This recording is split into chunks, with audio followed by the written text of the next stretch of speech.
Now the first step is to run Teams on dedicated graphic card. Now for this, you can type in graphics settings in Windows search box, click on graphics settings, and then you can find Teams in the list. So if you find Teams, you can select Teams over here. And then for GPU preference, you can set it to high performance over here. You will see your graphic card. Now you can check. Still not working. Run Teams on integrated graphic card. Now if your computer has a dual graphic card, in that case you can again find Microsoft Teams in graphics settings, and then this time you can select your integrated graphic card. For example, for me it's Intel, and then you can relaunch Teams, and then you can check. Now still not working. Disable integrated graphic card. So make a right click on the start menu, go to device manager, expand display adapter. If your computer has a dual graphic card, this is the integrated one, this is the discrete one. You can make a right click on integrated graphic card, disable device, and then you can relaunch Teams, and then you can check.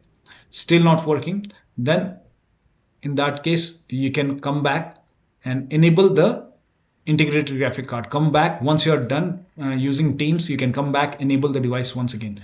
Now still not working. This time you can keep integrated graphic card enabled, and you can disable this discrete graphic card. Make a right click and then click on disable device, and then have to relaunch Teams once again. And once you're done using Teams, you can come back and enable the device, enable the discrete graphic card once again, and then check. And for few users, disabling integrated graphic card in BIOS has also worked. So you can even try this if you can. But once you're done using Teams, make sure that you enable it again. Next step is to uninstall Nahimic software. So if you have this software installed in the computer, make a right click in the start menu, go to Task Manager. If you find any Nahimic services running over here, you can make a right click and then click on End Task. I don't have it, but if you have it, any RGB software running over here, make a right click and end the task.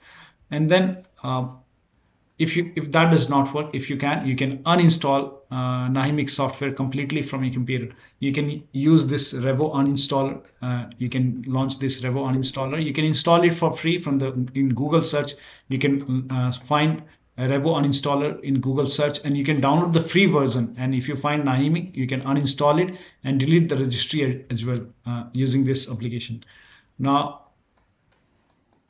still not working. Turn off overlays and close all the overlay apps like Discord, NVIDIA app. So you can turn off overlay. Like if you have Discord running, or if you have NVIDIA app running for Discord users, you can go to Discord settings. So go to Discord settings, go to game overlay. You can turn these off. In my case, it is already off, both legacy one and this one. Turn it off and then close Discord. If you have Discord running, make sure that you quit it from here. Also, NVIDIA users, if you can go to NVIDIA application, you can go to NVIDIA app settings, and you can turn off this NVIDIA overlay and then close NVIDIA app. If you have any kind of overlay application, turn off the overlay and then close overlay.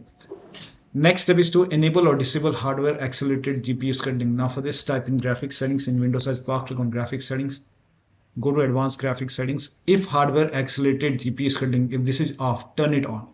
You will need to restart your PC for this change to take effect. So restart your computer and then you can launch Teams and then check. Now if this is already on, you can turn it off and then again restart your PC, and after the system restart you can launch Teams and then you can check. So one of the steps shown in this video should help you to fix the problem. So that'll be all. Thank you so much for your time, and we have other steps as well. Sorry for that. So if you have NVIDIA card, you can go to NVIDIA website, select your graphic card from the list, and this is for, I think I have seen this issue with RTX 5080. You can select your graphic card, whichever graphic card you have, select your graphic card, then click on find. On this page, you will find the latest GeForce Game Ready driver, whichever is the latest GeForce Game Ready driver. You can click on view and then click on download. And once the download is complete, you can run this exe file. Run this exe file, click on yes to allow, click on OK, and then click on agree and continue. Select custom option and then click on next. Then put a check on the box which says perform a clean installation. Then click on next. Once the clean installation is done, restart your computer and then check. Still not working. The next step is to roll back graphics card driver. Now for this, you can make a right click in the start menu, go to device manager and you can select your graphic card over here, display adapter, select your graphic card and go to properties and then go to drivers, and you can roll back. If the rollback is highlighted, roll back graphics card driver and then restart your computer. Do the same thing with Intel. Go to properties and then go to drivers tab. If you see rollback, you can roll it back. And NVIDIA card users, after you select your graphic card, your operating system, on this page you can scroll down and click on view more versions, and maybe you can try to install older graphic card driver.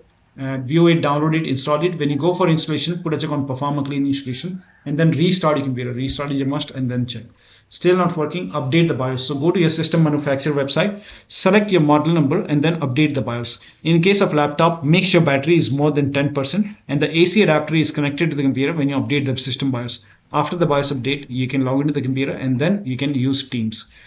Now also update Windows. Now for this you can go to Windows Update, click on check for update. Once all the updates are installed over here, then restart your computer. After the system restart, you can check. So one of the steps shown in this video should help you to fix the issue. So that'll be all. Thank you so much for your time, and please like this video and subscribe to my channel.